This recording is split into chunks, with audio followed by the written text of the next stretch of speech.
So welcome everyone. I am Megan Mary, and this is my cat Merlin. He wants to take part today, and I'm not going to tell him he can't. I am founder of Women's Dream Analysis and the host of Women's Dream Enlightenment podcast. And I am an intuitive mystic and dream analyst that works exclusively with women to promote transformative personal growth and enlightenment. It warms my heart to have you all here today, gathered at this sacred Lunar Wisdom Summit, where we embark on a journey to empower women through the moon's guidance. Lunar wisdom is the profound insight we glean when we harmonize with the moon's rhythms in our daily lives. Just 30 days ago, I received a divine calling to create this summit, a calling that resonated with women across the globe who have been integrating the moon's wisdom into their remarkable endeavors. I feel deeply honored and humbled to serve as the vessel for this cosmic wisdom, and I extend my gratitude to each of you for answering the call to share and uncover this wisdom with us today. In the hour ahead, we will be privileged to hear from an extraordinary gathering of women, each offering their distinctive perspectives, approaches, and gifts. They've all embarked on their magical paths, aligning themselves with the moon's vast energy and wisdom. As we near the end of our summit, we invite you to stay tuned for a special Q&A session where you can ask any burning questions you have of the experts. So to truly grasp the essence of lunar wisdom, it's crucial to comprehend the dance of the moon in the heavens. The moon's seemingly shifting phase results from the interplay of sunlight on its surface and our viewpoint from Earth, which is influenced by the position of both the moon and the sun. The moon's phases follow a rhythmic cycle, repeating every 29 and a half days, from the new moon to the full moon, with transitional stages of shadow and light, known as waxing and waning. It's important to note that the appearance of the moon's shadow during waxing and waning can vary depending on which hemisphere you find yourself in, which is very underscored by our guest here today, because we're from all over the world. So as we delve into the presentations that lie ahead, you'll discover that the moon's phases and cycles are a wellspring of boundless potential waiting to be tapped into. Let me just share my presentation.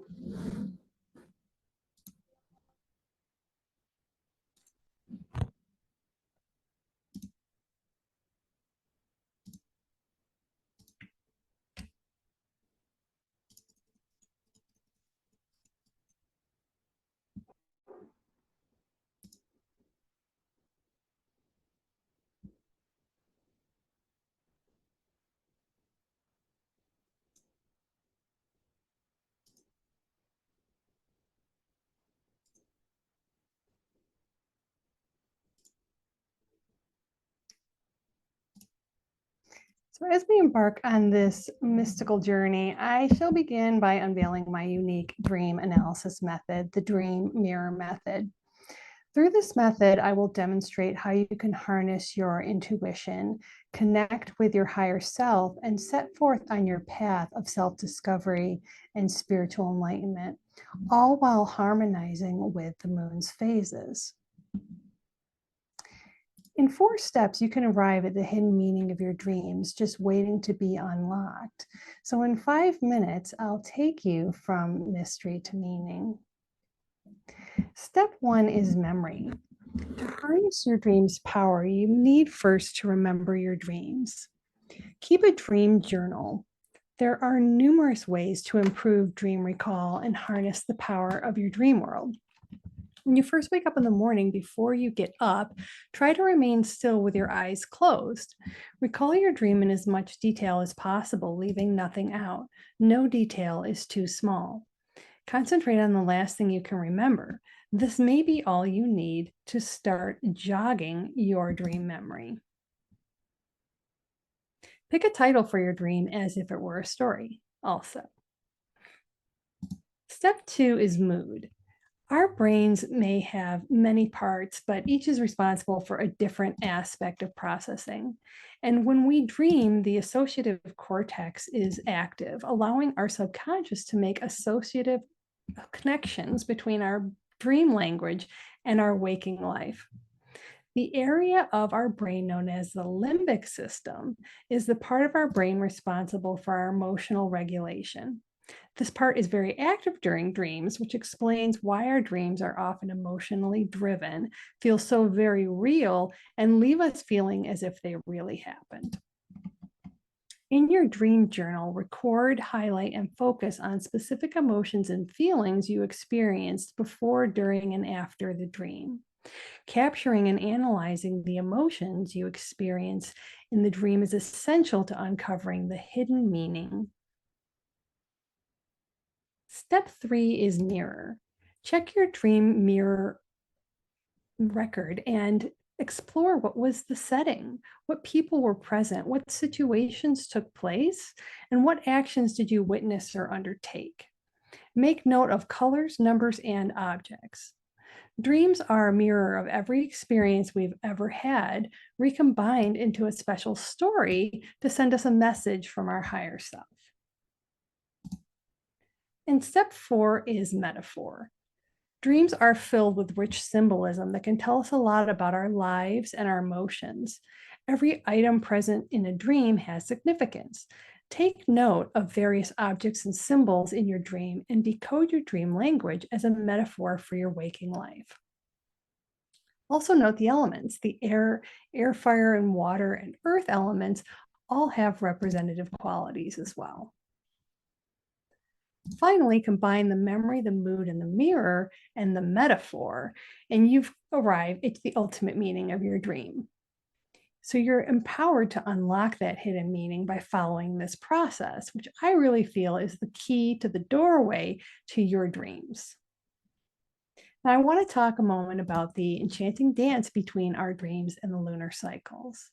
It's a celestial partnership that can lead us to new beginnings and profound insights. Let's start with the new moon, a time of fresh starts and setting intentions. During this phase, our subconscious is like a treasure chest waiting to be unlocked through dream manifestation. So here's a simple yet powerful technique. As you drift off to sleep, take a moment to jot down a question or an intention in your dream journal. Repeat this question or intention as you fall asleep. Your dreams become the key to decoding the messages hidden within. Each dream being like a riddle waiting to be solved, a metaphorical message from your deeper self. As the new moon progresses to the full moon in the waxing phase, we have the opportunity to use intention and affirmation to manifest dream solutions and creativity. It's an excellent time to practice your dream recall skills, focus, and enhance your connection to the transition between those worlds. Moving on to the full moon, a time renowned for its vivid dreams and intense energy. The full moon's magnetic pull can amplify the messages in our dreams. So during this phase, it's crucial to pay close attention to the details and symbols in your dreams. They often hold the keys to unlocking your inner wisdom. This phase is a doorway to what I call the middle worlds, between sleep and waking, where your ability to receive guidance is heightened. The full moon also offers an opportunity for integration. You can strategically use affirmations to address what was revealed under the new moon. And these powerful statements of intent can help you align with your conscious mind and the insights gained from your dreams. As the full moon transitions onward to the new moon again, the waning phase, a perfect time to dive deep into shadow work. And by delving into the darker aspects of our dreams, we can uncover self-limiting fears and beliefs that are ready to be released and transmuted in this phase. So the moon is a guiding light on our inner journey. Embrace the new moon for its fresh beginnings. Harness the full moon's vibrant energy to decode the messages from your dreams, and explore the waxing and waning phases for profound self-discovery.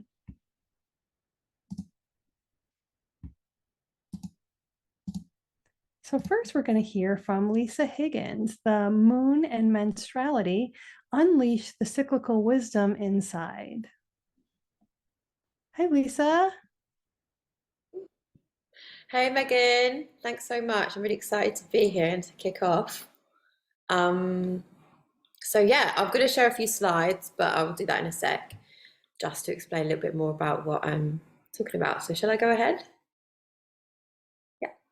Okay, so today I just want to explore this profound connection between the moon and our menstrual cycles, and really how this wisdom can empower and really enrich our lives. So in the work that I do, the moon is really important because women, as women, we are really connected to La Luna through our womb space, and our cycles really hold the same cyclical rhythm as the moon herself. The moon's phases, as Megan has just mentioned, they symbolize not only the moon's transformation, but also the emotional and energetic shifts that happen within us.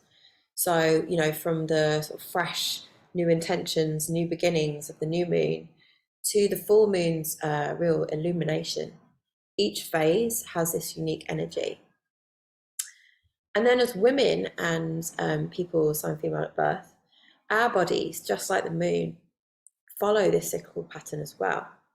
We experience menstrual cycles, menstruation, the follicular phase, ovulation, and then the luteal phase.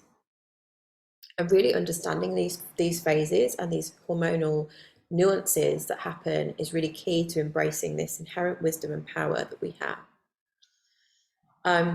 So I'm just going to share a quick slide just to show you a little bit easier, because it's easier with the diagram. Here we go. So you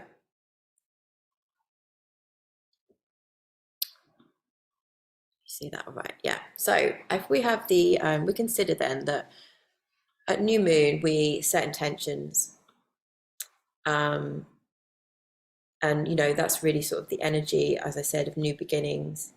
And then as the moon waxes, we watch our intentions grow, just as optimism does. Then the full moon becomes this time to really release. And then the waning moon is kind of when the moon's sort of moving inward again. And then if we look at the menstrual cycle, this pattern is really followed as well. So in the new moon of your cycle, this is menstruation, and this is where we must really take rest, go inward, and really connect to our intuition. This is about dreaming new ideas into being. Then we've got the waxing moon, which, in your cycle month is the week after your period, aka the follicular phase. And this is where you get this sort of great affirmation of your being and who you are. And it's a really great phase for trying new things and exploring new ideas. Then we've got the full moon, which is obviously ovulation. And this is really a time to take action in your life and really go for things. Let yourself be your fullest self, your fullest sort of wildest self. And then, where the waning moon is, this is the premenstrual week of our cycle, and it's really a time to slow down, reflect, and really hold the tension and challenge that this week can be. So really tuning into our cycles is an opportunity to really understand our bodies and our emotions on this profound level through the layering that we can put on to this moon cycle.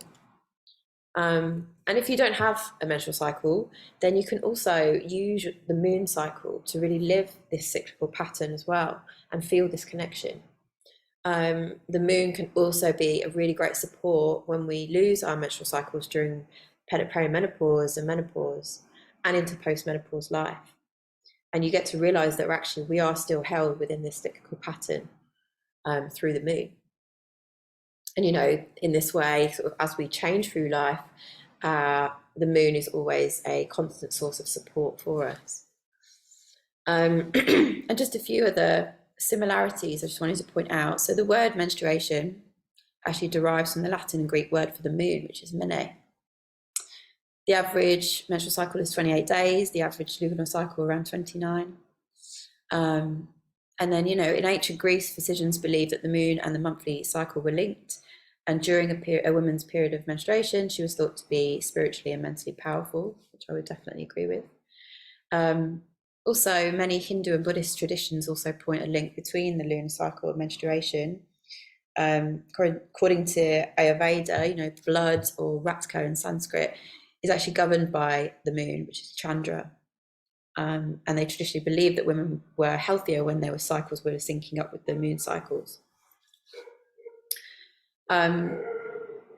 There's also another lovely tradition in the Ojibwe, I hope I'm saying that right, tradition where the menstruation is actually known as moon time. And traditionally, women would take refuge at home at this time and really rest and reflect. And I just want to read a quick quote, which is from one of the Ojibwe tribe, Patti Smith, and she says, "Women have great power during their moons. As they bleed, they're sloughing off the accumulated experience and stress of being a woman. Some of these experiences are painful and might contain negative energy, so we want to be careful that we don't interrupt that process." So this work really goes back to a long time tradition, and it's really that link there between inner wisdom and power, and the moon really supports us in that process. But women have been cut off from their cyclical divinity due to patriarchy and the kind of suppression of our awareness of our link with the menstrual cycle. The idea of being premenstrual is really mocked and hated, loathed. Menstruation has been deeply shamed for many, many years. And this is all, what I believe to be stopping us from coming into relationship with our power. And at the Red Rebel Collective, my business, this is what I'm on a mission to change and to awaken in every woman, is awakening them to their menstrual power and reclaiming this knowledge that they should have been given throughout their whole life. So yeah, how do you get going? How do you start awakening this power? Well, I've actually got something that Megan will be sending out. This is a short little free download. It's a cycle starter kit, and basically this is going to show you exactly how to start from today engaging with your menstrual cycle in this way and to access these energies and powers of each phase. So yeah, I believe that Megan, you're going to be handing this one out later in the free download. So yeah, but it's there if you want it there, you can see the link. And yeah, that's all from me. Thank you so much. Awesome. Thank you, Lisa. Next, we have Cressida Pollock, and she's going to be presenting on utilizing the moon cycle in work and life, small batch skincare. Thank you Welcome, so Cressida. much. Just making sure you can hear me there. So my name is Cressida, and I am absolutely passionate about helping women incorporate rituals in their daily lives that help us really feel connected with nature's original plant medicines and rhythms to have a pure and holistic skincare solution. Our world, unfortunately, at the moment is really inundated with chemicals. And I'm actually going to just talk a little bit about what took me on my journey so that I can share with you how I got to this point. I feel like a lot of women can understand a lot of the processes that I went through and can hopefully help sort of bring you to a point where you can appreciate how all of these influencers have brought in a particular approach. So my business is called Stripey Horse Skin, and the reason why is that zebra's stripes are just like our fingerprints. They're completely unique and individual, even though they all kind of look the same. And so when I look at a customer, I really want to treat them as a unique individual. I actually channel all of my products and treatments, and so to create a range that a broad range was quite challenging, because my goal is one day just to do one-to-one women's skincare. I really want to encourage or let people know that we really focus on sustainability and support regenerative farming. And this is so that these practices really look after the planet. They don't harm you, your family, or the earth, and respect that what's been before us for generations and will be here after us for generations. I'm the mother of 3 children, and I really get a little bit tormented when I look at a lot of things across social media, and I call it the Kardashian effect. Maybe that's been unfair to the Kardashians, but the way that women are and particularly young women contorting themselves to fit into a particular framework.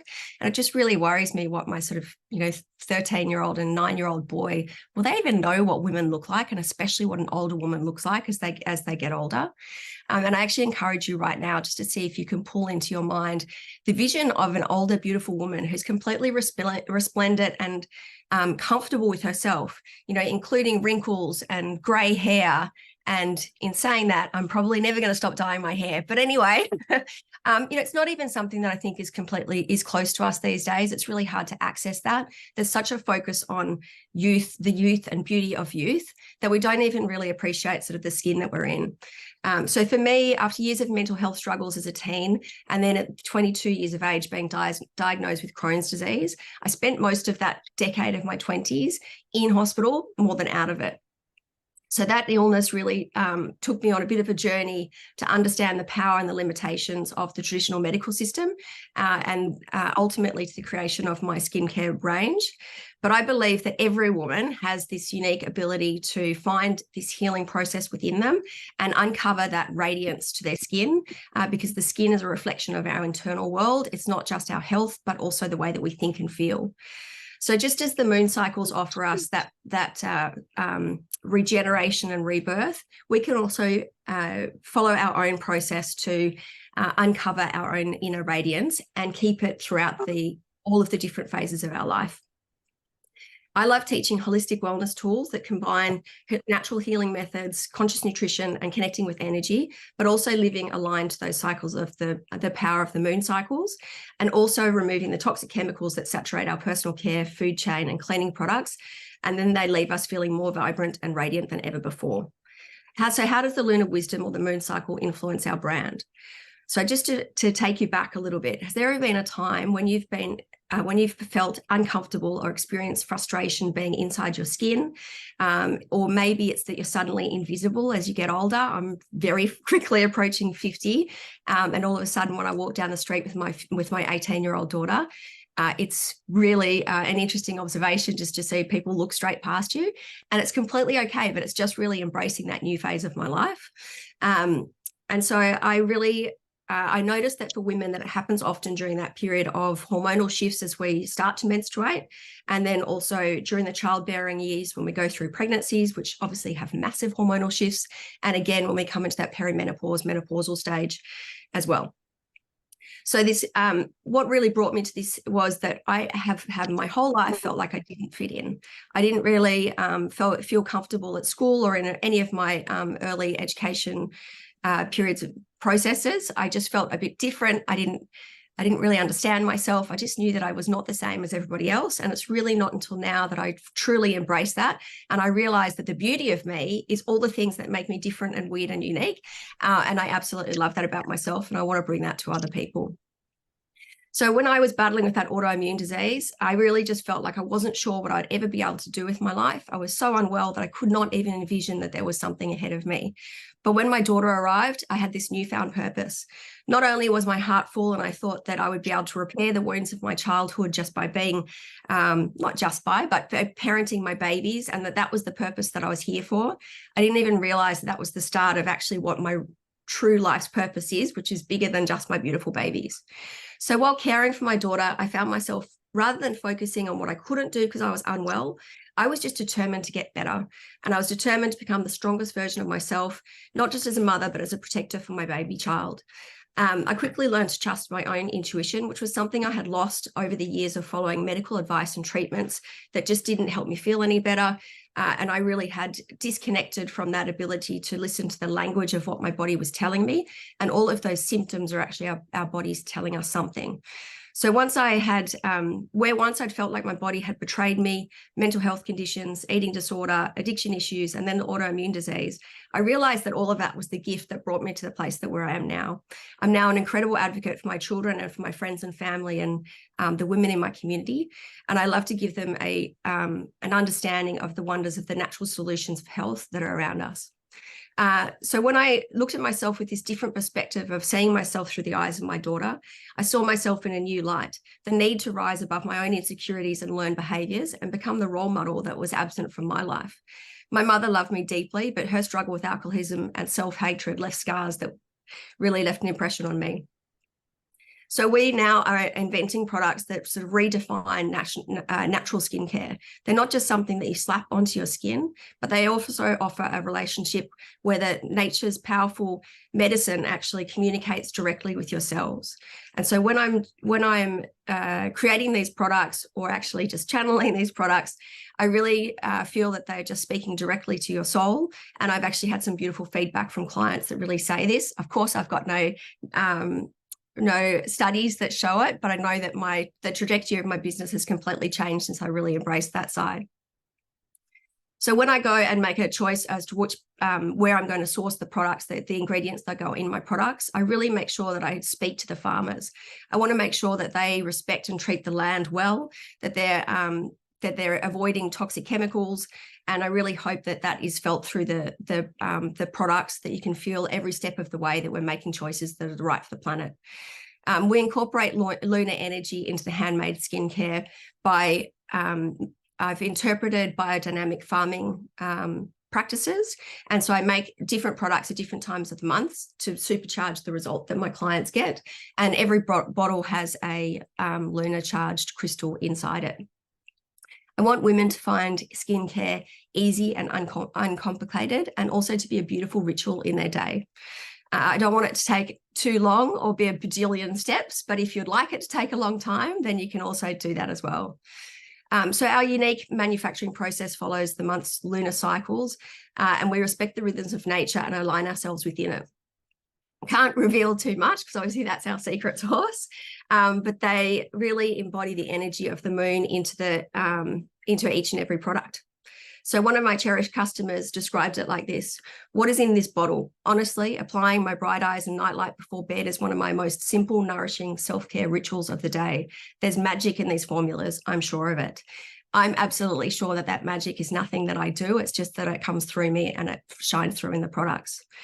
It's only recently, even though I've understood the way that I'm sure a lot of women will talk about today, is the way that the moon has really influenced women, our hormones and our menstrual cycles. It wasn't until just recently that I really understood that in this truly busy phase of my life, that I'm completely living out of alignment with my values, which is self-care and nourishing rest. And I just sort of had this realization that came to me only a few days ago as I was thinking about this talk, is that the moon can really influence us as she comes through and she shines brightly, and then she illuminates our whole sky, and then she takes time, she fades away, she rests, she nourishes, and then she comes back when the time is right.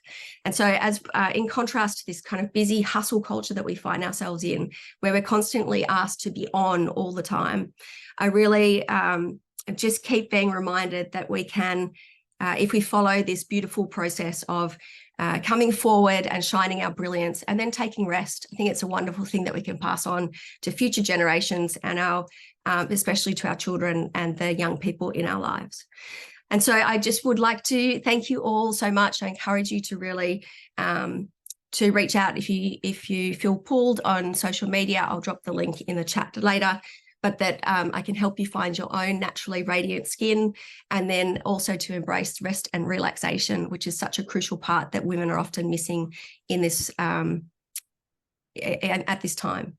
I just want to leave you with the thought that beauty is a reflection of how we care for ourselves and the lessons that we want to leave, not just for our children, but also all the young people around us.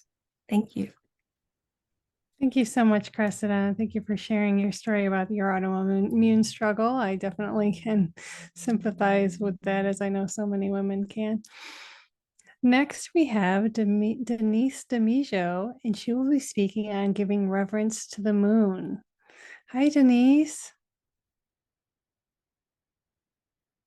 Oh, Are you muted? Yeah, unmute you. no. Okay. Oh, Lord. Can you hear me? Yes. Okay, perfect. Oh, almost scared me for a moment there. Thank you so much for having me, Megan. Thank you so much for this experience for us to learn from each other and to grow from each other, and also to really give honor and reverence to the moon and all the things that she is and all the things that she does and helps us. Uh-oh. Did we lose her? I think we lost Denise. We'll see if she comes back.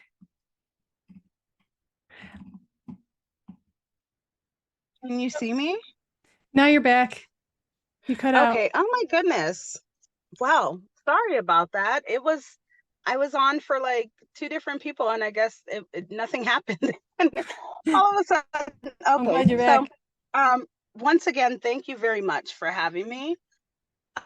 Today's session is really about giving reverence to the moon. And how I came to terms with that is that there's particularly with just things that we do, the medicines that we practice, the practices that we have, going back from generations and ancestral lineages, and giving honor to where those practices came from, giving honor to the practices that have really transformed and helped our lives throughout the generations.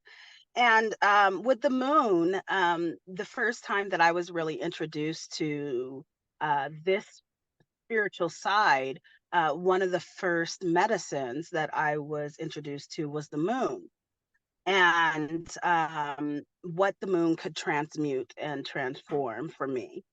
And I used that, and it was a wonderful experience in, really releasing things and then also calling things in. And then, ethics came into my experience and a lot of things about ethics and with practitioners, coaches, plant medicine, all of the things about ethics. And I realized that I hadn't been giving honor to the moon. I hadn't been giving reverence to what the moon was doing for me and for so many people. The strength that it gave me, the things that it was able to help transmute and transform. I had not been giving honor to them. And so I wanted to develop a practice that really helped me to honor the moon and honor everything that it does, because I do participate in moon experiences and moon magic and whatever, however you want to call it. But I call on her in so many different ways. And she's so beautiful in the different seasons that she brings. And I wanted to honor that. And so I came up with a practice that I particularly love and like to do. And one of the things is that how I started to honor her was to ask the moon, can she serve me? A lot of times we take, okay, this is a new moon. Well, I'm going to call the new things in. This is the full moon. I'm going to release some things. And we just expect her to do the work. We expect her to just show up, and we expect her to just do whatever we desire to do instead of asking, giving her the respect and asking her, can you serve me? So the next thing that I love to do in order to help to honor her is in the times before whatever I'm asking for and whatever I'm calling in from her and using her energy in order to do it, I start to meditate with her. I start to really have a relationship with her, talk to her, thank her for the things that she has done already and the things that she is going to do again. But I start to communicate with her, and building that relationship, building that bond, building that energetic connection throughout the times leading up to when I am going to ask her for whatever I'm asking her for. And then also after that as well, just having her to be there, having her to know that I respect her, I see her for more than just helping me through my processes, but for all the things that she's doing for everyone else in the world and the world in general. And so the third thing I do is that I give gratitude for her. And even leading up to it, I mentioned it a little bit before in the second step, but I give gratitude to her. I tell her thank you for the things that she has done.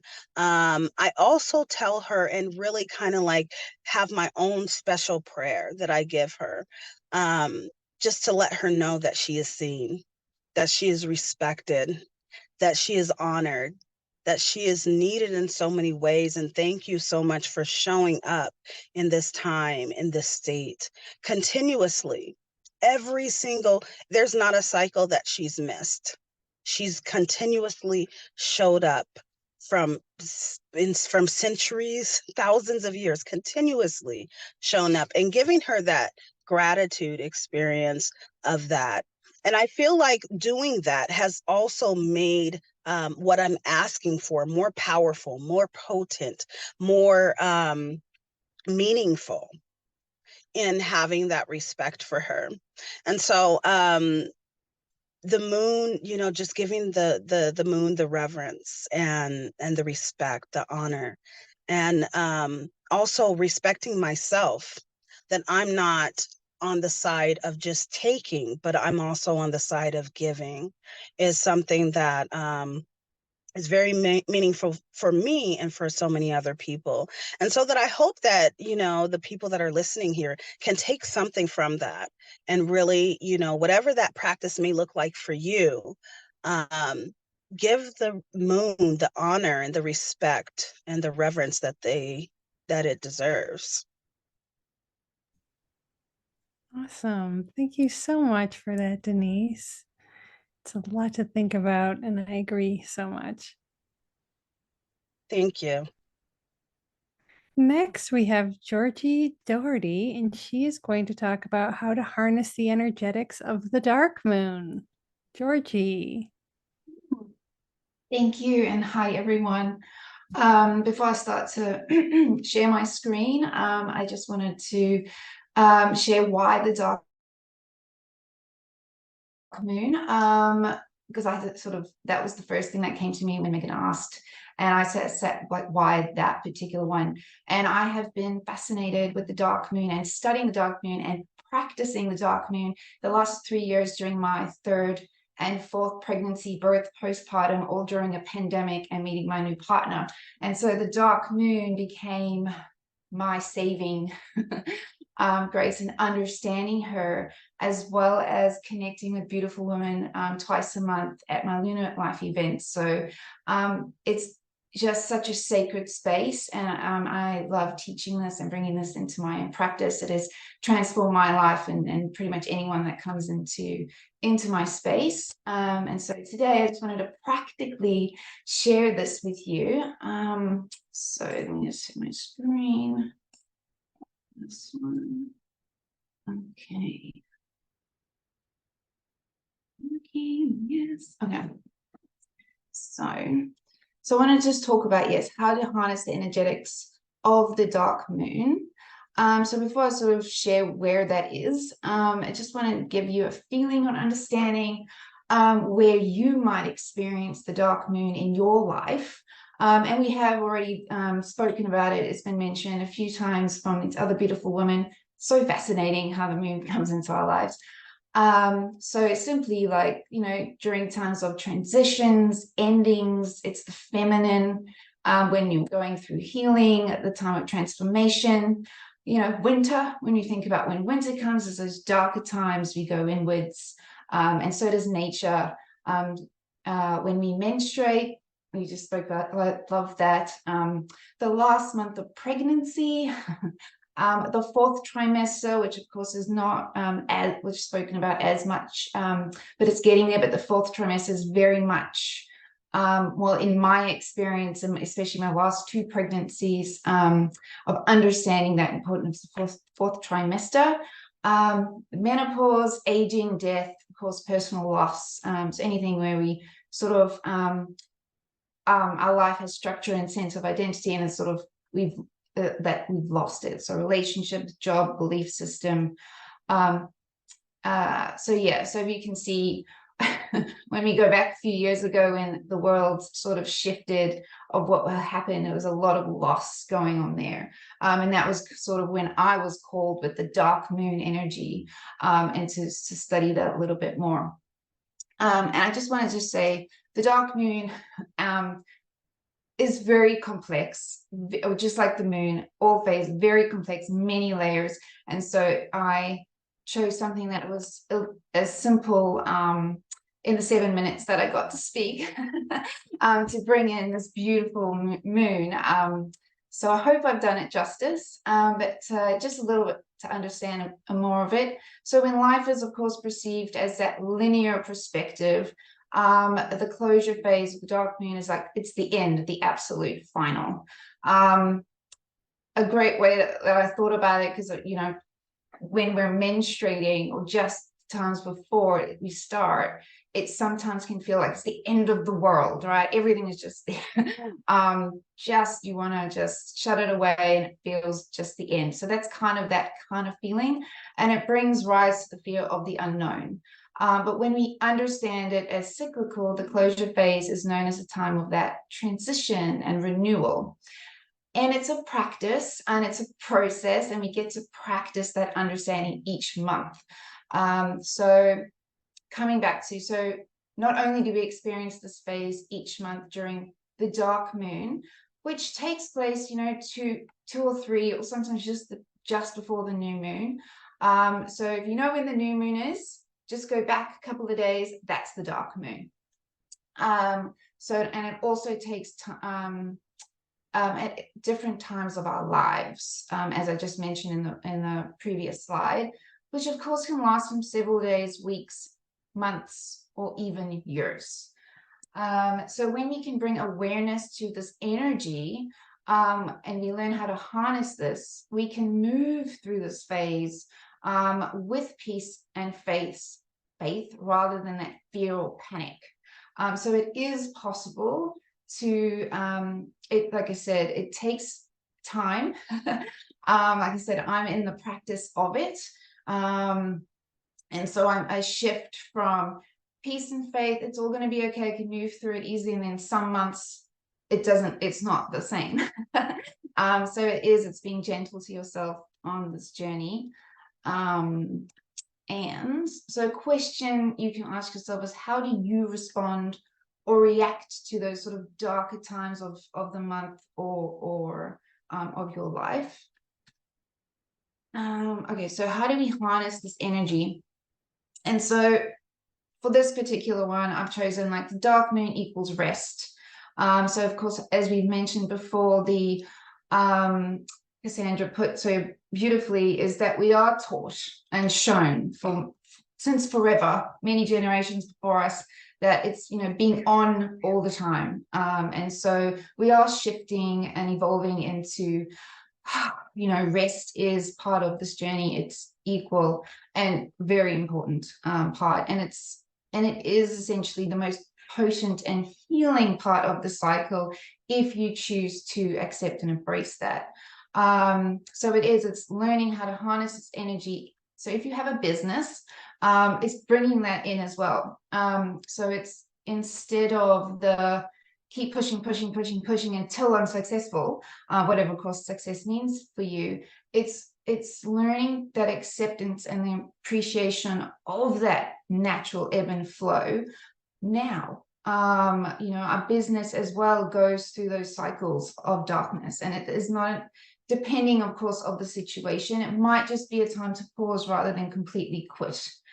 So it is using those phases of the moon to check in, to know what is correct for you, listening out for the messages of the universe and the signs. It's all available for you when we practice that slowing down and resting, which I'll come to in the next slide, or a couple.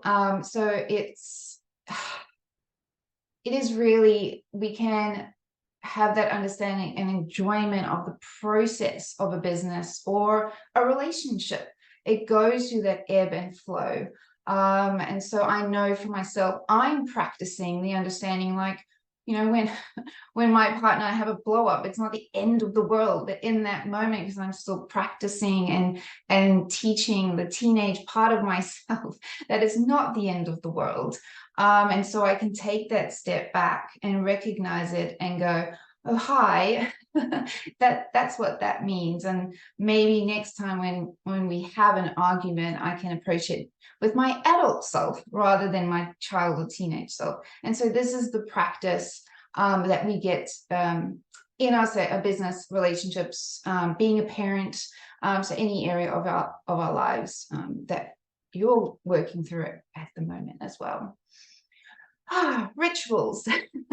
Of course, you know, we have this opportunity with any phase of the moon, we can bring in a ritual. We hear a lot about the new moon ritual, which, you know, we do in our lunar life events, and of course the full moon ritual. And then taking another step for me as well as teaching this is the dark moon ritual. And so depending on where you are in your life, you know, taking time for yourself for even 2 minutes might be like, oof, oh my goodness, I don't, you know. So it's like, or if you can take a whole day, that's, you know, bring more of that ritual into it and being that intentional and mindfulness about it. So these are just some ideas. Of course, you know, there's so much more that you can bring, but the idea of what you're looking for, feeling into, is the idea that the dark moon is about releasing and letting go and detoxing. It's creating space. It's getting rid of the old, so that you can make space for the new. So that's kind of the energy of the dark moon. So thinking about like creating space. So like the day before or a couple of days before we start the new moon, and your desk is like a mess, for example, you want to clear out your desk. You want to get rid of the things you don't want, tidy up. Maybe, I mean, this is the only time that I dust. Because dusting around the space. Other than that, don't even look at it. And so this, or your email inbox is a great one. If you're someone like me that has like 1,000 emails, that 2,000 that are unopened, this is a great time to clear it out. And maybe if you're also like me, I just start a new email address when I just can't do that anymore. Also probably not. So it's like recognizing that habit and like, okay, maybe that's not how that works. How can I do it differently next month? You know, and a detox, a physical, emotional, mental, spiritual, so whatever that means to you. Obviously there are many layers to each of these, but you're looking to shift from the doing phase, which of course is the waxing cycle, which is the new moon to the full moon. And so we're shifting into that being. So in other words, it's sort of shifting from, you know, the sympathetic space to the parasympathetic, the rest and digest. That's what you're looking into, and getting connected to the body. So reconnecting with nature, of course, you know, you can't go wrong if you're reconnecting with nature. So getting out there, you know, looking at, bringing all your senses in and really grounding into a present moment. That's what this is about. Yeah, I mean, so when we do that, it brings up stuff. So it can be emotionally, like turmoil is the word. Like it can be really, really, really, really painful. So when we do silence ourselves and quiet the mind and that's why a lot of people, it's terrifying. But when we can hold space for that and we connect with the right people, it feels a lot easier. So these are just some ideas of what you can bring into your ritual. So question you can ask yourself, so what might you need to release so you can fully embrace this energy each month? The more that we can sort of practice it each month, the more, like on the simplest level, when life does present it with some insane challenges, and of detours, we have that more of that resilience to be able to hold that as we move forward. And just so a little bit more, I just wanted to bring words. Words are, of course, as you know, very powerful.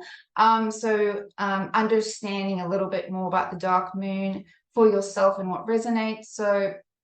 So this in-between void, time of closure, is basically to help you reset, release, and rest. And like I said, it's the most healing and potent part of the cycle. And it is also the phase that most people do ignore or suppress,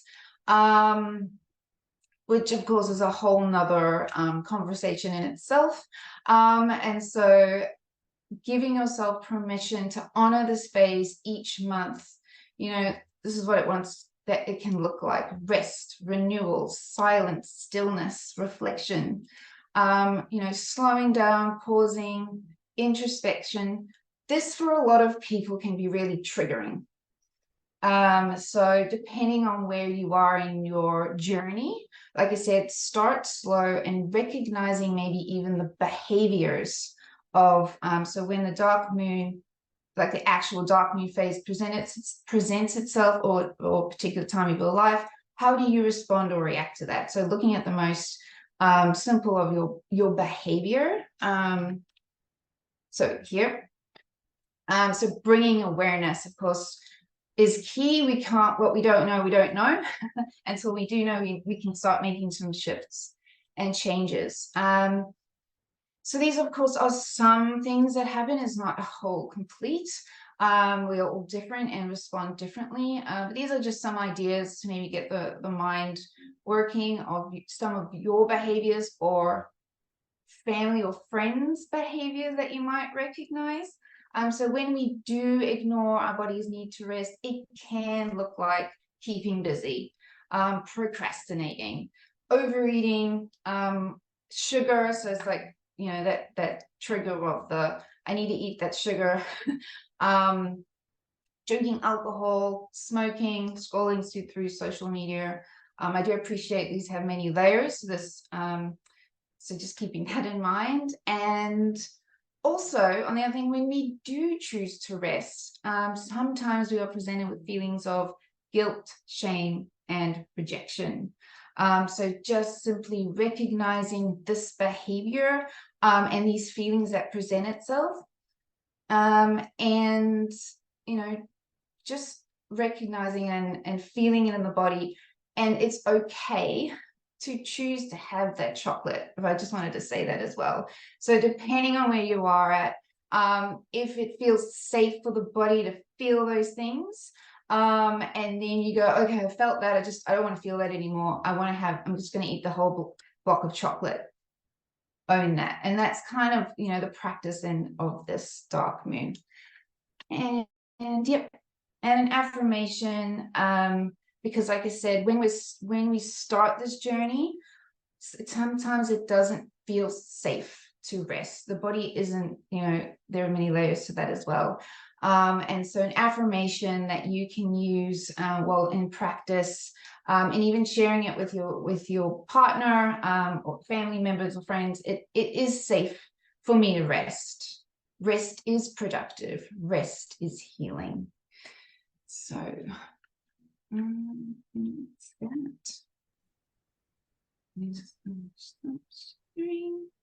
Yes, so I hope I did that justice. Yeah, so there's so many layers and complexities.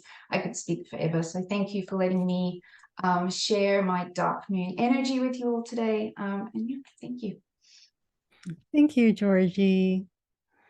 Next, we have Juliana Luna. She's going to speak about lunar time, space, and the memory of water. Hi, Luna. Hi, everyone. Thank you for having me, Megan. I'm here to honor the memory of my ancestors through this work. The way I have received this work is I visited my ancestral land. I am from Brazil, from Rio de Janeiro. I was born in Rio de Janeiro. And I was visiting my ancestral land in Nigeria when I stepped into a temple of a goddess, the goddess Oshun. And I suddenly was ushered by the priestesses to come into the temple. I had no idea what was happening. I felt like, oh my God, what is this confusion? Because everyone started screaming around me. So they basically asked me to come in. And once I came in, they started praying for me and throwing water at me. And all of a sudden, I don't remember what happened. I went offline for a couple of maybe like 10, 15 minutes, and I came back online. And when I came back online, I had all these information. And so it took me a couple of years to kind of put it all into a system. And this is the system that I call a Luna practice. And I'm going to share a little bit of that today with all of you. Quickly, I'm going to share my screen. A Luna is, here we go. A Luna is a lunar mapping framework. It is based on ancestral wisdom, and it is a tool to heal and transform any dissonance in or frequencies that are misaligned in your field. You can use it to better your life and develop your spiritual gifts in the world. It is a system that also allows you to see yourself as a speck of magnificent brilliance in connection to the infinite. It is a place for us to observe our presence in our internal time space and listen to our soul's desire through our intuition. I have really been, how they say, I'm honored to be sharing this work with you, because through this mapping, this lunar mapping framework, I was able to receive a lot of healing in my own experience. My relationship with my mother was really, really difficult. Since I'm a very young child, I don't know, I didn't know what happened, but I started working with the system that I received that day in the temple in Nigeria. And after 3 years working with the system itself, I was able to heal completely my relationship with my mother. So that was something very beautiful and powerful that happened while practicing this wisdom. The relationship to the moon is actually because our waters hold infinite memory, and our waters is our I am referring to our rivers, our internal rivers. Our internal rivers, like, we are made of, molecularly speaking, about 90% of water. I'm talking about molecules, water molecules. And those molecules are carrying electricity, they're carrying vibration, they're carrying memory, and they connect us to our inner world as well as our outer world, and make us interface with infinity through this electric current. So the moon is this beautiful satellite that is teaching us about the cyclicality of time. And the cyclicality of time is reflecting itself in nature. As humans, in this linear expression of time space that we're following, that is oriented towards productivity, we have lost touch with the understanding that we are nature. So in a sense, you know, our rivers, our blood, our aje in Yoruba, is the power of our presence, is how we communicate with our ancestors, and how we feel the presence of our spirit in the world, and how we project that into creating something for the future. Hopefully, we can all kind of receive this wisdom back and remember where we came from, so we can maintain our pure integrity and our dreams to restore the planet, to restore the earth that we all live in. Lunar time space is a very interesting experience. It allows us to shrink and expand, and it's like the beat of our heart. It's a pulsating. It's a pulsating experience that teaches us about release and receive. So if we understand this flow of energy, we can tune in to the gifts of that time that creates space within us. The new moon is the seed. I designed this little framework here to share with you as a counterclock framework, because I am going against the linearity of the solar clock that we are all dancing under. So the rhythms that now are being presented are rhythms of our blood, rhythms of our ancestry, rhythms of the drum that beats and animates us through who we are in the world.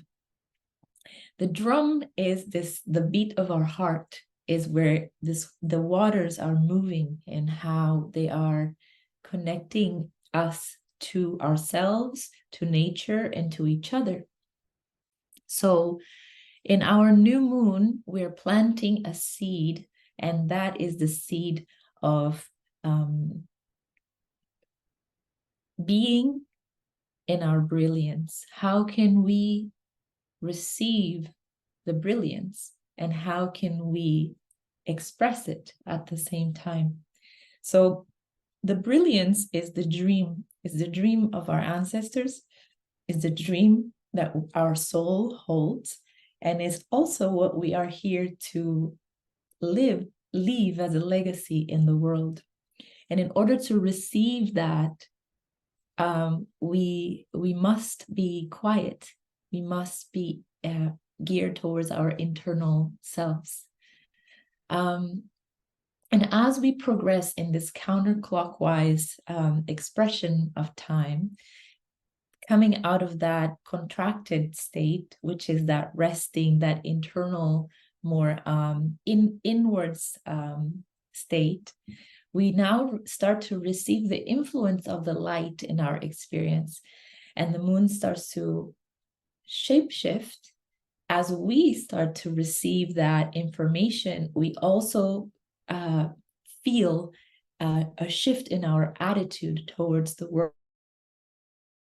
So now it's like, when you're in the dark and you can see that there was a stream of light that came in the room, and you can still see it even with your eyes closed.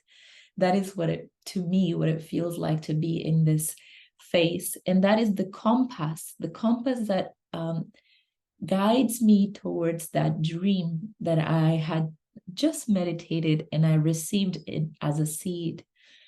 And as I am making my way out into the world, I am now available and able to nourish my dreams and wishes. So that is when I hold the vision, right? It's like a bowl. I can hold the vision of my seed. And that is happening on week three, where the full moon is expressing itself in my experience and illuminating me in a way that is allowing me to nurture and nourish those dreams. And as we're moving back into darkness, when the light starts to receive the influence of the dark again, we are now contemplating the sacredness of all of the cycle.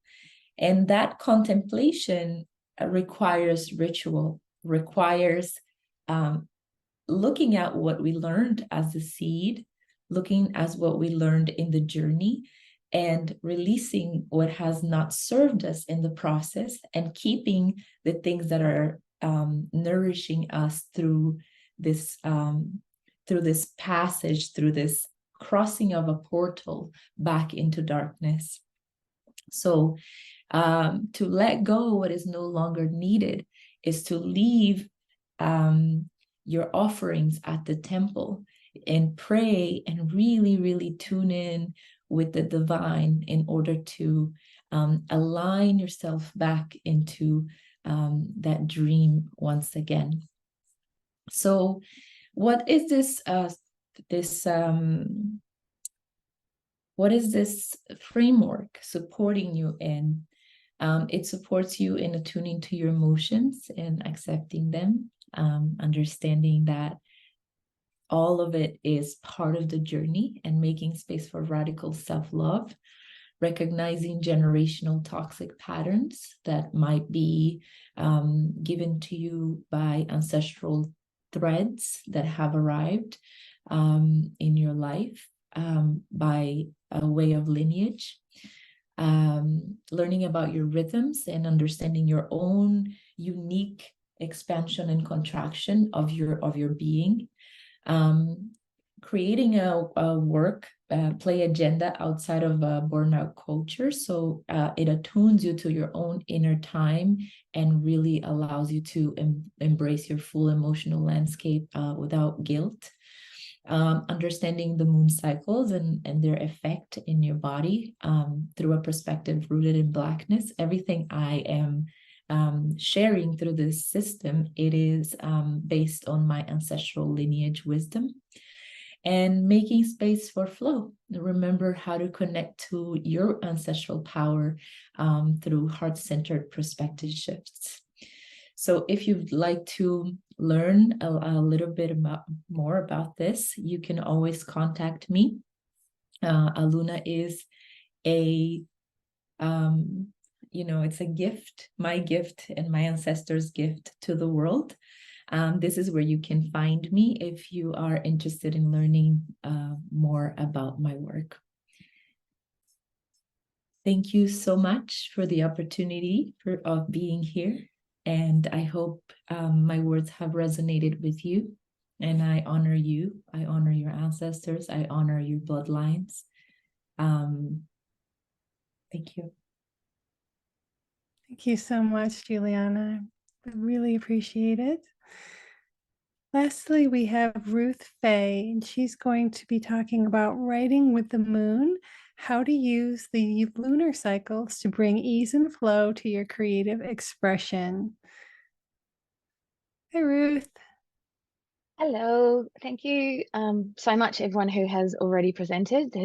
I need to watch the recording. There's been so many things that have come up, like I want to explore that, I want to learn more about that. So thank you so much for all that you have shared with us. Just before we step into my presentation, I'd like to invite you all to close your eyes for a moment and just think about how you feel when you need to write something. It may be a social media post, it could be a blog post, it could be an email, it could be the book that you're dreaming of. All of these things that we write so often and we don't always realize that we're writing. Think about how that feels, not just in your brain, but in your body. Are you feeling excited? Are you feeling scared? Is it bringing up a thought of when a teacher attacked your essay with a red pen?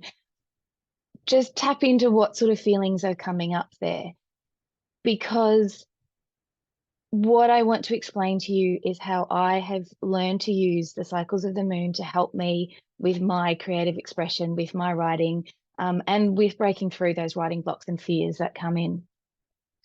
So while you're sitting there, also think about how it would feel to sit down at your desk or outside with your notepad or wherever it may be, and just feel excited and happy and confident and safe in expressing yourself through the written word in whatever medium that is. I'm just going to share my screen, which hopefully will work. Hey, it did. Yay. Okay, so during the next few minutes, I will give you an overview about how writing with the cycles of the moon can help you tune into your emotions and develop rituals that bring ease and flow into your writing and into your creative expression, whether it's painting or drawing or writing songs, any of those things. The writing can be adapted into that, but as a writing coach, obviously that's what I'm working with. So my name's Ruth Fay. I'm an intuitive writing coach, editor, author, and speaker. 4 years ago, I never would have believed it was possible to use the lunar cycles to help me write. I was stuck in a space of self-doubt, imposter syndrome, my self-worth as a woman, as an author, as a mother, as a then wife. And I also had an incredible fear of sharing my voice with the world. And also that ended up being that I was fearful of sharing my work with the world because my work is my voice. I'm a writer. But during the last 3 to 4 years, I have learned how to live and work with the cycles of the beautiful moon. I've developed a writing practice that has helped me connect with my natural cycle and with my intuition to create that rhythmic sense of flow that everyone has been talking about, that being and doing, not only in my writing, but also in my life. So writing with the lunar cycle helps us to tune into our emotions. It helps us to create and adapt rituals that work for us individually. It's not one size fits all at all. We can, as writers and creators, we can tap into the energies of the moon to guide us to become aware of and work through those blocks that arise, any of those things that you felt at the start of this that come from fear, self-doubt, lack of self-worth, inner judgment, all of those things. And through doing this, we can learn when to set intentions, when to take inspired action, when to rest, and as everyone's been saying, when to be and when to do. The beginning of the moon cycle is a time of quiet and restful energy. We're not yet in full creative mode, but it is our opportunity with the new moon to work with the beautiful energy of being rather than doing. There's no need to be busy, to be doing all of the things. This is the time to simply take care of yourself, to rest in that awareness, to create intentions around your writing or creative practice, to create affirmations to support you in that practice, and think about the goals that you desire to achieve during the course of the next month. As we step into the waxing cycle, this is the time when writing or creativity will begin to flow. Sometimes we need to be patient and trust in the process and know that you are being fully supported by the energy and the growing light of the moon. The week of the waxing crescent moon, as this cycle begins, is the time to develop your writing schedule. Start planning. This is the time for that. It's the time to develop a writing ritual that may work for you. Everyone is different. It may be visualization, meditation, going for a walk before you write, going and sticking your feet in the sea. It's up to you. So have fun with this, play with it. See what helps you tap into this beautiful energy that surrounds us. This is not the time for editing. This is the time for creativity. It is getting everything onto paper or onto paint, whatever it is that onto an easel, whatever it is that you're doing. As we move into the first quarter moon, it's about balance within your writing focus or creative process. Look for the inspiration, observe the world around you, listen to songs that come on the radio, snippets of conversation you hear. This is where the inspiration comes from. And be aware of those messages from the universe. Be open to receive them and bring them into your writing. If a song in the car triggers I want to write about that, then grab your notepad and jot it down. And then when you can, when it's safe, because you're in the car, actually address those things, like start journaling about them, start writing about them, and get into that flow of where you are being called to be creative, not only internally, but also by the world around us. As we move into the waxing gibbous moon, this is often where the challenges arise. We're putting stuff on paper. We're sharing our soul. We're leading from our heart in our writing. So what happens is that's when these challenges and those doubts and the tension comes in. Am I good enough? Do I know what I'm doing? Who am I to share this stuff? This is a space where it's time to stop, assess, rejig your goals. If your initial goal is too high, pull it back a little bit, make it comfortable for you. Tap into other forms of creativity. You might want to do some mind mapping or some using colored pens on paper rather than tapping away on your keyboard. Keep writing, that's the most important part of it, but be aware of what is happening outside of us. This is also a good time to pop on your editor's hat as well. The important thing here is to use the energy from the moon's growing light to illuminate your writing, because we are stepping into a space of sharing it with the world next, which comes with the full moon. This is the perfect time to launch. So if you think about it as a process, you set your intentions, you start writing, and then it's time to launch. You might be sharing an important article. You might be releasing a new offer to your community within your business. You could simply be doing some social media posts. This is where you're shining a light on what it is that you want to birth into the world. Even if you're not ready to release that offer, start talking about it, start getting excited about it. This is also the time to acknowledge and let go of any attachment to the outcome of what you're doing. So for writers, this relates to trusting in yourself and in the energies of the lunar cycle. Believe that your work and your words will be received by those who need to hear it the most. This is the time to have faith in yourself and what you are called here to do and to share. This full moon, beautiful full moon, is also the time for completion. So celebrate any intentions that you have achieved. Show yourself appreciation and gratitude for all you have learned in these 2 weeks. And be mindful and present with what you're doing as you finish the editing and get ready to release your words and your work into the world. There isn't time to go into it today. This is also a beautiful time of addressing shadow work as well, of seeing the depths within us.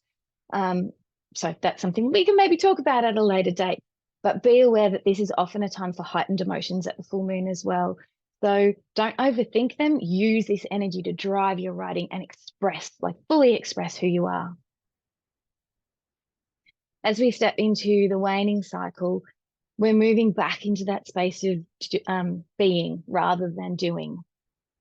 So energetically, this is a really good time to create awareness about your writing projects. Talk about it, chat to people in the supermarket if you want to, whatever, wherever you feel called to share. Post on social media. As I said, it's a good time to launch. Share what you're learning about the process of creation as well, because people need to know this stuff. That's outwardly.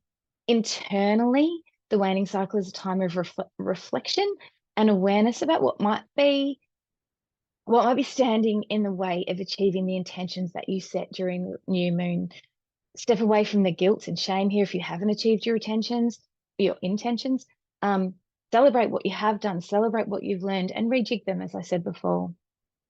Your actual writing, you might find maybe less in flow during the waning cycle. So this is a really good time to take a break and do whatever makes you happy to nourish your body, your mind, your soul. During this waning cycle, I tend to find that short, sharp bursts of writing work better for me rather than sitting at my desk for hours. So again, look at your writing ritual and adapt it to what works for you, bringing in the energy of the moon during the waning cycle. Use this time to share your work, collaborate, create social media posts, speak on podcasts, any other activities that work within your industry. You might do a trade show or something during this time as well. And then as we're going into the final balance point of the last quarter moon, it can be quite challenging. As Georgie said before, this is as we're ebbing towards the dark moon and the new moon. So the best way to tap into this week is to reflect on your writing process, what worked for you and what didn't. Reassess those intentions. What do you need to release? What can be carried through into the next cycle? Where can you bring your goals into those next cycle? Do you need to be more specific in setting your intentions or creating those affirmations around your writing and creative process? Take responsibility for any mistakes that you've made. They're all learning experiences. What have you learned? How have you grown in this knowledge of working with yourself and working with the energies of the moon? The dark moon, like Georgie, funnily enough, the dark moon is my favorite phase in the lunar cycle, but it's the time I find the most challenging. My emotions are high, and for many of us, it's the same, and we tend to feel all the feels. So this is the perfect time for writing. This is the perfect time to tap to feeling into your soul and what it is that you want to share. This is it is going in, it's allowing those emotions to work through you in preparation for the upcoming new moon. It's deep reflection, it's healing. So at that time, retreat, connect to spirit, the universe, God, your higher self, whatever it is, the words that work for you.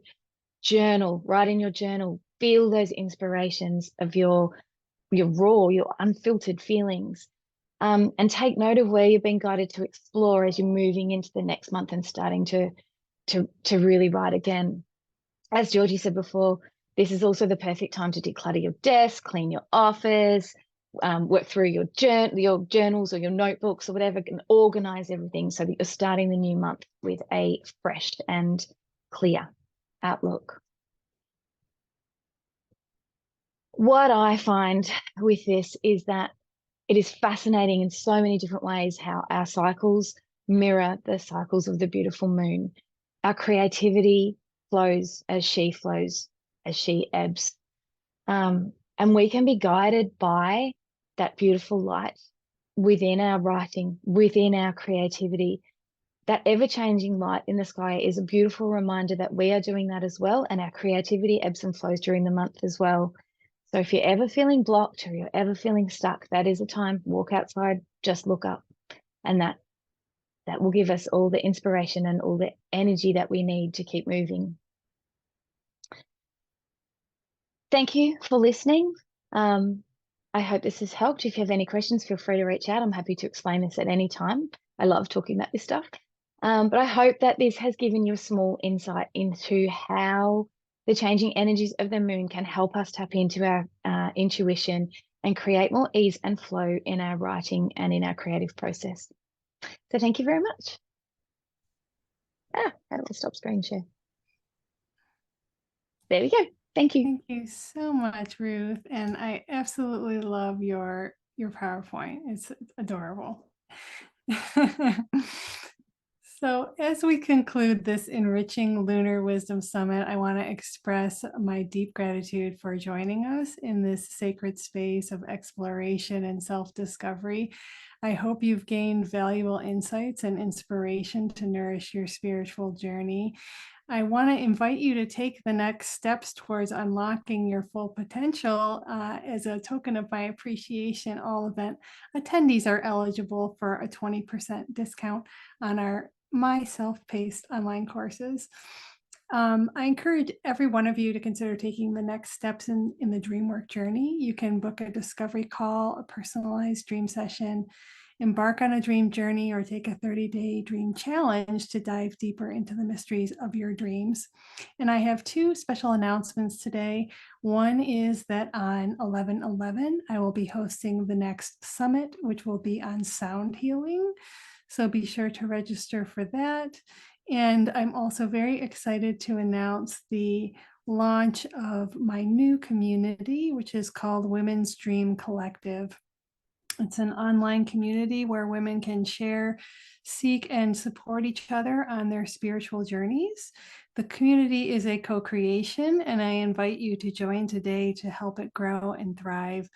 Inside, you'll find mind, body, and spirit circles for meaningful discussions, live dream circle events, and the opportunity to connect with other like-minded, spirit-led women.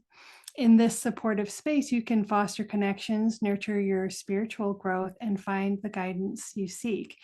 The Women's Dream Collective is a place where dreams can take flight, and your presence will make it even more vibrant. Each speaker you've met today, as well as all guests on my podcast, will be welcomed into the circle where you can interact and learn more about the wonderful gifts they have to offer. The doors are open today. It's a new community, so I welcome you all to be part of its co-creation. I now open the floor to ask any of our if anyone has a question for any of our speakers. I know we're at time, but we can stay if anyone has any questions. So please feel free to unmute yourself or put them in the chat if you have any questions.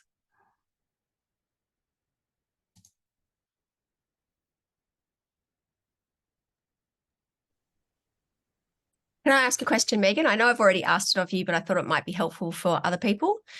I very rarely remember my dreams. And so I said to Megan, how would I be able to work with you when I just don't remember my dreams? I remember maybe 1 or 2 a year.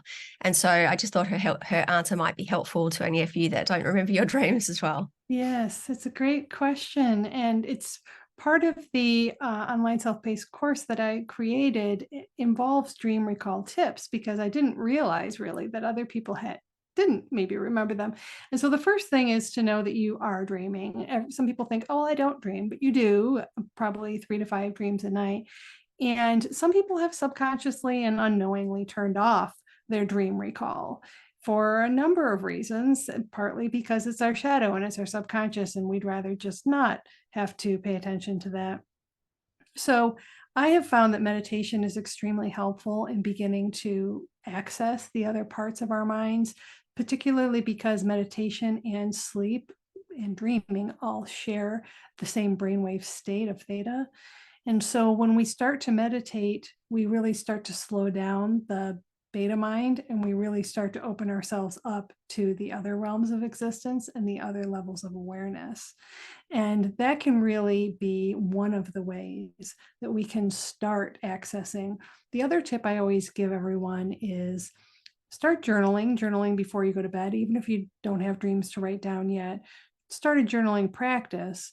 And also, when you wake up in the morning, take a moment, keep your eyes closed, and try to think backwards. And it's very similar to how you remember or jog your thought when you walk into a room and you forget what you came in there for. And you have to stop and you have to think backwards. You have to retrace your steps in your mind. That's much like how dream recall can work, where you think for a moment, just be still and wait for that veil to part with that small little hit, that small little memory.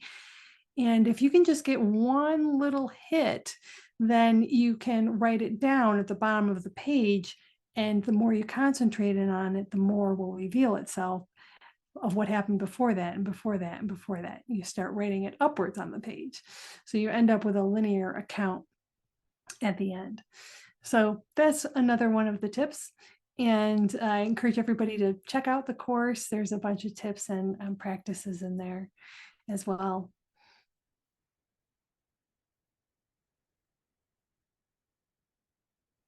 So thanks for asking that, Cressida. Thank you for explaining that. I kind of have the opposite problem. I'm dreaming all the time and it's so constant. And yeah, I haven't been keeping a dream journal, but having listened to what you were talking about, I think it's worth doing. I found it really overwhelming because as I sort of tapped into my intuition and opened in the work I've done the last few years, I feel I'm getting lots of messages through dreams, but there's so many that I'd spend half the night writing because I'm like awake at 2. Yes. So yeah, I'll explore how to make that work where I'm actually sleeping as well.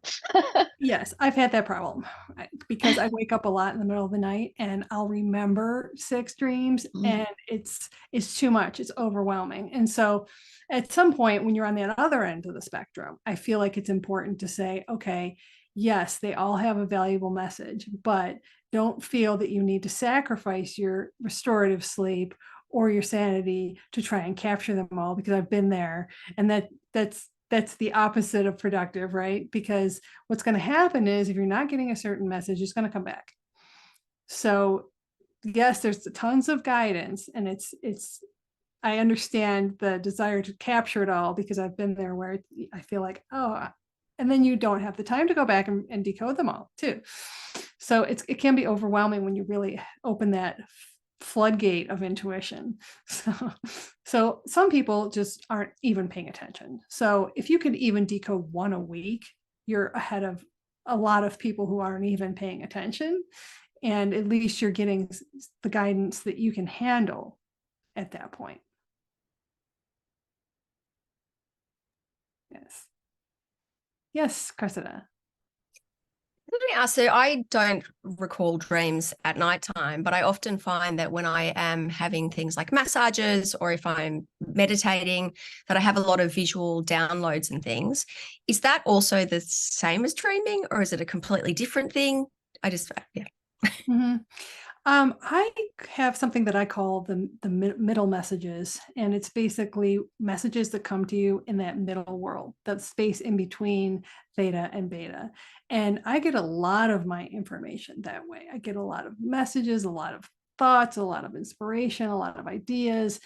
And I feel that that's where it becomes more of a fluid concept in terms of accessing all this, the interdimensionality of all of this. And that's why I feel like dreams are the doorway, but there's a lot in between too, and in the waking state. And really the way that we interact with our world in the waking state can influence the way that we perceive our dream world, because they synergistically affect each other. So one of the techniques for lucid dreaming, for example, is doing reality checks, where you're constantly checking your hands, checking things around your environment to say, am I dreaming right now? Because when you start doing that on a regular basis, you can actually activate the state of lucidity in your dream, because you're in such a habit of doing a reality check that one of these times you're going to do it and you're going to realize, oh, I am. And so really kind of breaking apart the mold of what we perceive as quote unquote reality, which so much of quantum physics has showed us could be an illusion anyway, and really start tapping into, right? I mean, spirits are around us all the time right now. So there's a lot that we can receive in the waking state as well. And that's why guided visualizations and meditations and all of that is so powerful. And so dreams are just another one of those doorways, but it's very similar in the manner that we're receiving information.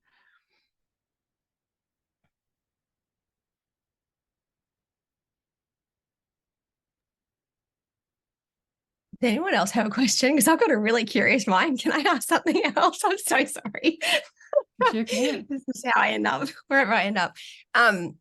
In terms of if you astral travel when you're asleep, could that be something that, or if, I don't know if you believe in astral traveling, but if you've experienced that, could that be something that put you off from recalling your dreams because maybe you were frightened by that? I think that was something that happened to me. So that's why I'm asking.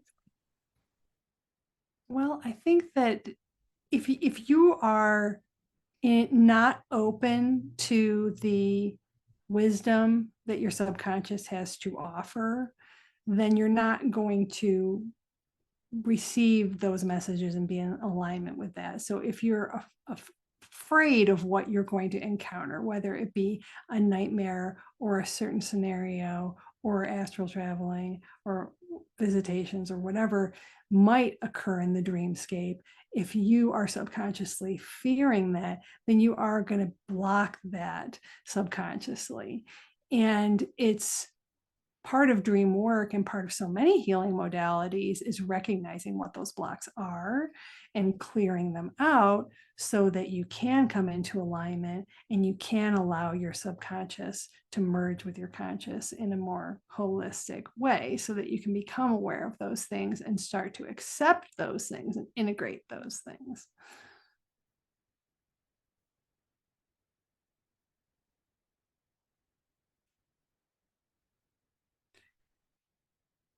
All right. Well, thank you so much for your questions, Cressida. And I'd love to continue this conversation in the collective.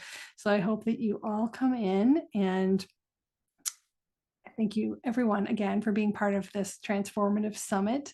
Take advantage of the discounts that all of the speakers are offering. I will be providing that PDF in the email to everyone that registered.